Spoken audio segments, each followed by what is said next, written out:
बऱ्याच दिवसांपासून वॉर्ड क्रमांक 194 पासून अनेक वाद सुरू होता आणि अखेर 194 वॉर्डवरून सुरू असलेल्या शिवसेना मनसे वादात शिवसेनेनं बाजी मारली आहे। ठाकरेंचे निशिकांत शिंदे यांना 194 मधून उमेदवारी निश्चित झालेली आहे। उद्धव ठाकरेंनी त्यांना एबी फॉर्मही दिलेला आहे। तर शिंदे सेनेच्या समाधान सरवणकर यांच्या विरोधात आता ठाकरेंचा शिलेदार उभा असणार आहे।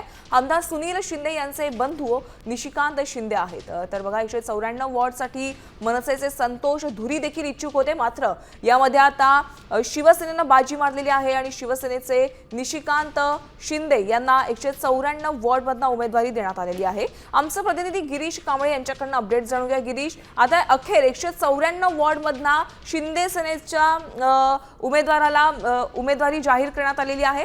काय अपडेट्स आहेत?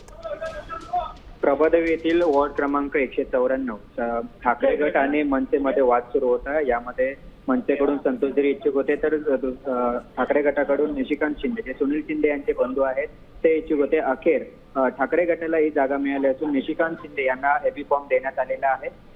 यामुळे आता जे संतोष धुरी जे मनसेचे आहेत ते संदीप देशपांडे यांचे अत्यंत जवळचे आहेत।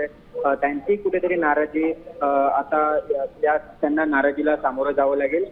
याशिवाय संतोष धुरी यांना उमेदवारी मिळावी यासाठी संदीप देशपांडे यांनी देखील प्रयत्न केलेले होते। नाराजी त्यांनी नक्कीच धन्यवाद गिरीश सविस्तर माहितीसाठी। तो पाहतोय मुंबईतल्या प्रभादेवी तर शिंदे सेना विरुद्ध ठाकरे सेना असा एक संघर्ष आपल्याला आता बघायला मिळणार आहे। येणाऱ्या निवडणुकीमध्ये या ठिकाणी उद्धव ठाकरेंनी निशिकांत शिंदे यांना एबी फॉर्म दिलाय।